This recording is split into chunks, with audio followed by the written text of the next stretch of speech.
My boyfriend cheated on me when I was pregnant and I was all alone. You're on the Orange Stories. Subscribe so you don't miss out on new stories. Don't forget to like and share your opinions in the comments after listening. Now get comfortable because we're about to begin. My name is Lillian, but everyone calls me Lily. I've always thought that happiness is being with the people you love. But to be honest, it's hard for me to remember a time when I felt truly loved. Ever since I was a little girl, I've been unlucky. My father died when I was very young. I barely remember his face, although my mom often showed me pictures of him. But he remained to me only a face in a photograph that could not give me anything alive. It was never clear to me why he was gone, why I was left without him. Mom wasn't like other moms who hug their kids, love them. She was complicated. I can't say exactly when she started drinking, but it became part of my life. She often didn't come home, walking the streets, and if she did, her face was blank and her words slurred. I remember how ashamed I was to go out on the street. I felt like everyone around me was looking at me as someone whose mom was unable to take care of herself. When I was 14, I stayed with my grandmother. I loved her more than my mom. My grandmother was always there for me, always supporting me, even if I was having a hard time. I would sit in my room, singing songs, knitting socks and mittens, and all the time she was with me. She was my world, my support. When my mom came home drunk, I would just hide in my room and try to forget what was going on around me. 2 years ago, my grandmother died. It was a real blow to me. I was left alone. I returned home to my mom, hoping for support, but instead I faced her rage. She became even more aggressive. One day when I tried to talk to her, she attacked me, grabbed me by the hair, and hit me. I didn't know how to defend myself, and at some point I decided that I couldn't live in that house anymore. Mom was still the same as before, drunk, aggressive, and completely helpless. I couldn't even understand who was the main figure in the house. Sometimes I felt like I was just a burden to her, and when she started drinking again and disappearing from the house, I realized I couldn't stay here. I felt unwanted again, like I had when I was little, and Daddy was only in pictures. My day would start when my mom was already in her state. She could sit in the kitchen, stare into the void, and not notice me. I tried to ignore her, pretending that everything was fine. I would run to my room and close the door so I wouldn't hear her rude words and noise. I missed my grandmother. I felt like if she had been there, everything would have been different. She would have supported me, she would have told me everything would be okay. But she wasn't. I was alone. And when those moments came when I needed someone to talk to, there was no one but her pictures on the wall. I tried to go outside, but every time I left the house, I felt like I was being looked at. I knew that everyone in the neighborhood could see what kind of house I had, what kind of mom I had. I felt that they sympathized with me, but at the same time, they judged me. My life alone had become a hard habit. I got used to no one telling me that I was loved, that no one cared about me, that no one cared about me. I would shut myself in my room, listen to music, knit, and wait for it all to be over. Sometimes I dreamed that one day someone would come and save me, but I realized that I had to manage on my own. Subscribe to DeepL Pro to edit this document. Visit www.dpl.com Pro for more information. There were a few moments when I thought I could leave home and start my life over, but I didn't have the strength. I didn't know how to do it. I was a teenager with no experience, no support, and no faith that anyone could help me. The only way out I saw was to be patient, to endure until it got better. But I knew that if I waited too long, I might just not be able to take it. Mom would sometimes turn to me, but those were the times when she was having a hard time, and she would try to take me to confession as if I could help her. I couldn't. I was the same vulnerable girl I was before, but she was still the same, and nothing could change that. That's when I decided something had to be done. I could no longer sit in my room and wait for things to somehow get better. I had to take action. But to do that, I had to learn to be strong, to learn not to expect someone to come and solve everything for me. I couldn't believe it when they took me to the shelter. It all happened so fast. I remember sitting in my room that day, hoping it would all be over. My mom came home drunk again and started fighting again. I couldn't take her aggression and ruined life anymore. Then I made a decision. I called the police. It was the only way to get out of this hell. A few hours later, I was already being taken to the shelter. Things were different at the orphanage. Everything was foreign and new. Here I was alone among strangers, with strange faces and strange rules. I was scared. I had always thought there were people in the world who would help, but when faced with reality, I realized it wasn't that easy. Everyone around me seemed preoccupied with their own problems. There was no room for the weak here, and I felt weak. But I met one person who changed everything. It was Sarah, a volunteer. She worked at the orphanage and helped us children to get used to a new place, to adapt, and most importantly, to believe that life could be different. She was like a ray of light for us in this dark place. She listened to us when it was hard, gave us advice, and was just there for us. Sarah taught me a lot of things. She told me that despite how much we may feel like everything is against us, we can still choose our path. She said that what matters is not what happened to us in the past, but what we do with it in the future. And so, little by little, I began to believe in it. I went to school, started studying, and making plans for the future. I realized that now I didn't have to rely on others, that I could decide what would happen next in my life. Sarah, though kind, did not pity me. She helped, but never left me to sit idly by. She taught me to fight despite the pain. After a few months, I was already feeling a little better. I made a couple of new friends, started participating in school activities, and at least a little bit started to believe that I had a future. But there was still an emptiness inside of me. I missed my grandmother, the times when she was around, and I realized that my problems were not over yet. In this new life, I was still haunted by fears, insecurity, and loneliness. However, thanks to Sarah and new friends, I began to realize that in order to be happy, I needed to stop expecting someone to fix everything. I began to learn not only to trust people, but also to trust myself. In this orphanage, among these walls, I was taking my first steps towards a new life. And although there were still many difficult days ahead, I knew that I had the opportunity to change everything in my hands. When I first met Oscar, I thought my life was going to start changing. He was like a ray of light in the gray world I had known for so long. We met in college, he was in a neighboring group, and his confidence, charisma, and ease of communication immediately caught my attention. He was older than me, but that didn't matter. I felt like things would be different with him. We started talking, and soon I realized that there was something special about him. Oscar was a man who was easy to talk to. He always knew what to say and could make me laugh even in the most difficult moments. We started spending a lot of time together, walking, talking, discussing our studies, and dreaming about the future. He liked to tell me about his plans, about what he wanted to achieve in life, and I started to feel that maybe I could hope for the best too. But one day, just when I thought my life with Oscar was starting to take shape, I found out I was pregnant. It was a huge shock. At that moment, I didn't know what to do. I'm only 16 years old. I had no stability, no confidence in the future. I couldn't imagine how I was going to cope. I understood that things could change for me and that I wasn't ready to be a mother yet. But at that moment, I didn't even know how to explain that to Oscar. When I finally decided to tell him, I expected to be horrified or maybe disappointed. But his reaction was nothing like that. He was glad I had told him, but it was hard for me to see how seriously he took it. His mom, of course, wasn't thrilled, and I began to worry about how she would react to finding out that I was from the orphanage, that I was so young and had no prospects. Oscar began to avoid talking about the future often, and I began to feel that he was not ready to take responsibility for the two of us and for a future child. My feelings for him were complicated. On the one hand, I loved him and I wanted him to be there for me. But on the other hand, I could see that he was not ready to fully support me in this situation. I remember one time we were sitting in a cafe, and I asked him what would happen next, what we would do. His answer was vague. He said that I should think about my future, but he didn't say anything that would give me confidence. In that moment, I realized that the future I had painted for myself with him didn't really exist.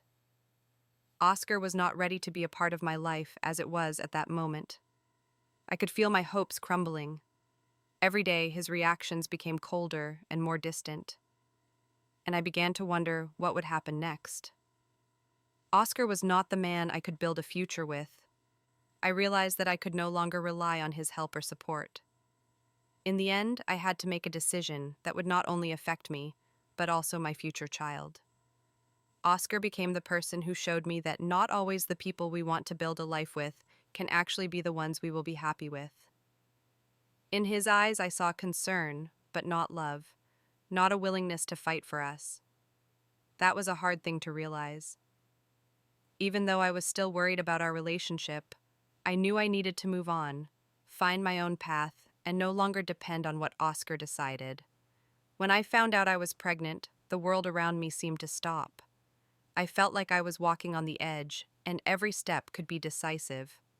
Oscar, who I had once considered my rock, was now a man who was not ready to support me in what was the most important decision of my life. And I knew that in this moment, no one else could make the final decision but me. I remember sitting alone for days on end, going through all the emotions that were bubbling up inside me. It was hard to realize that at the age of 16 I had to become a mother. I was scared, and I couldn't imagine how I would live with that burden. But the thought of abortion was unacceptable to me. I couldn't kill my baby. It would be murder, and I couldn't afford it. I called my mom. I hadn't expected much support from her over the years, but despite everything, I felt she needed to be there for me right now. She wasn't an easy person, as she always had been, but when I broke the news to her, her reaction surprised me. She didn't scream or condemn me like I expected. Instead, she said she would support me no matter how hard it was. It was strange. I thought my mom would never be willing to help me, but now she was there for me, albeit after years of silence. Still, I knew the decision had to be mine. It was my life, my responsibility. There was a struggle inside me, fear, uncertainty, doubts, but along with that came a resilience that grew every day. I made a decision. I will give birth. Let it be hard, let it be scary, but I am ready. When I told Oscar about my decision, his reaction was as cold as anything that had happened between us in the last few months. He said he supported me, but that it would probably be difficult for both of us. I felt his words alienating me. He was no longer someone I could dream of a future with. His attitude was just confirmation that I had to move on, and do it without him. My life was full of uncertainty, and no one but me could decide how I was going to live my life. Every day I realized more and more that the future I had once planned with Oscar was gone.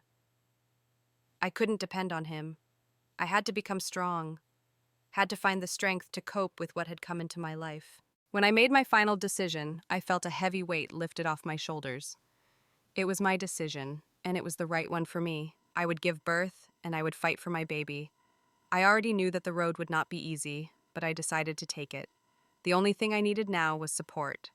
I realized that my family, though not perfect, could be there for me. My mom, though not a perfect mother, offered her help. I also knew that there were other people who could support me. My friend Sarah, who was always there for me. I had made a choice, and although the road ahead would be difficult, I was ready to walk it, confident that the only way to find my strength was to move forward, despite everything that had happened. All I needed now was to be strong for myself and my baby. After I made the decision that I was going to give birth, my emotions became unpredictable.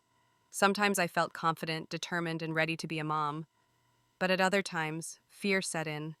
Fear of what I would do next, how I would cope, how I would live my life. I thought about the future, and it seemed so uncertain, so scary. And then I heard the news that finally shattered what was left of my world. It all started when I noticed Oscar's strange behavior. He started avoiding me, not responding to my messages, and when we did communicate, his answers became increasingly cold and disinterested. It made me worried, but I couldn't figure out what exactly was going on. I didn't expect him to be fully supportive anymore, but even then, I couldn't believe it was that bad. At one point, I saw a picture of him with another girl. My heart just stopped. It was Dasha, and I knew who she was. Oscar and I had even discussed her once when he told me how they used to study together, but I didn't expect him to start dating her while I was pregnant. I felt like the ground was leaving under my feet. It was a shock, a real betrayal. I couldn't believe he had done that to me. All my doubts and worries, all my loyalty and hope for him and me, everything crumbled at that moment. I called Oscar. With every word, the pain in my voice grew. He didn't try to justify himself, didn't try to explain why everything happened. He just said it didn't matter, that it was none of my business, that he wasn't ready to be with someone who would bring a child like that. This conversation was the last straw for me. I could no longer sit and keep silent, no longer be the one who hoped for a miracle. I realized that for Oscar, I had become something extra, unnecessary. And his mother, who had once mentored me, was now on his side, pushing him to leave me. I was shocked at how easily he let me go, as if I were nothing important to him. Every move he made, every word he said hurt me more and more. His reaction was so cold that I could feel my feelings for him crumbling. I wasn't ready to admit that the man I'd believed in wasn't really the one who would support me in my time of need. When I went to his mother, hoping to find some explanation, she, as usual, did not support me. On the contrary, she started to pressure me, telling me that I should not give birth, that it would ruin my life and her son's life. I was so disappointed that I could barely hold back my tears. This woman who could have helped me only ended up making me more vulnerable. I thought I couldn't take it, that everything would fall apart and I would be all alone. But then I realized that that was exactly what Oscar and his family wanted. For me to feel helpless, to drop everything and retreat. But I was no longer the girl who was afraid of everything. I couldn't afford to be weak anymore. I returned home, but not to the house where my mom was waiting for me, but to a place of my own. I decided I was going to make it on my own. I couldn't let betrayal destroy me. I was willing to fight for my life and for the life of my child, even if I had to go against everyone. I knew now that life without Oscar was not the end, but the beginning of something new. I wasn't ready to give up. Even though what he'd done had hurt me, I wasn't going to let myself stay in this quagmire any longer. I was strong, and I would move on despite all the obstacles. After all, I realized that if I didn't fight for myself, no one would fight for me. After I'd cut all ties with Oscar, my life had been very different. Everything that had happened before seemed to fade into the past, leaving nothing but emptiness. But with the emptiness came freedom. Freedom from everything that was weighing me down, from people who were ready to betray me. I began to realize that despite all the pain I had endured, I could now start something new. And into that new world came Neil. Neil was a friend I'd gotten to know before things got so rough. He was the person who always listened to me when I needed to talk.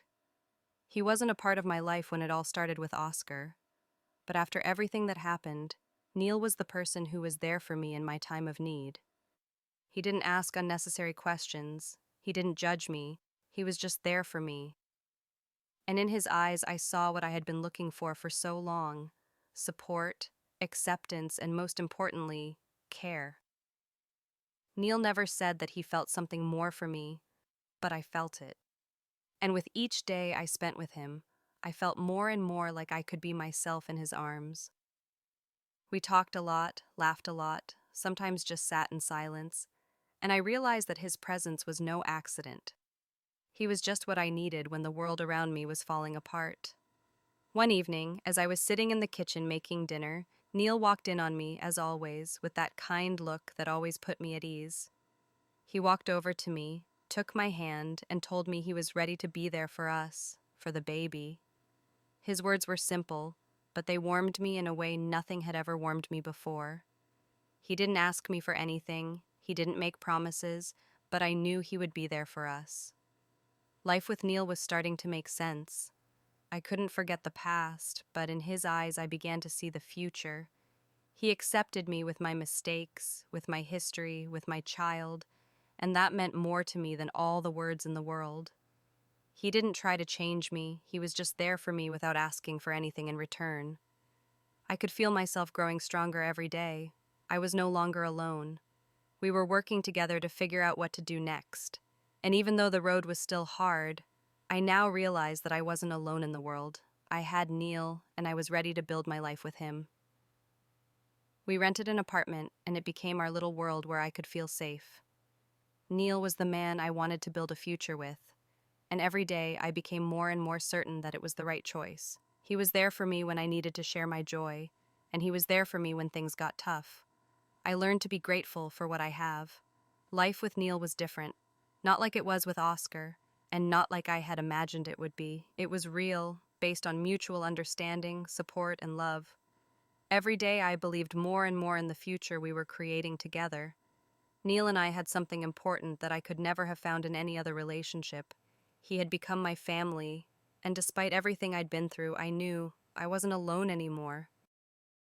Thank you for watching to the end. We really want to know what you think about this story. Let us know what you think in the comments. Don't forget to like and subscribe so you don't miss new videos. See you soon.